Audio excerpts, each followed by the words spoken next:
اعوذ باللہ من الشیطان الرجیم بسم اللہ الرحمن الرحیم۔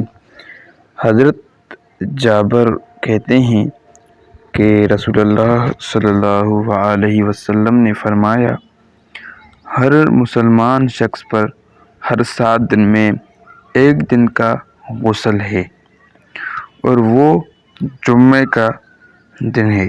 ایک اور حدیث میں آیا ہے، حضرت عبداللہ بن عمر سے روایت ہے کہ رسول اللہ صلی اللہ علیہ وسلم نے فرمایا، جب تم میں سے کوئی جمعہ کی نماز کے لیے آئے تو اسے چاہیے کہ غسل کر لے۔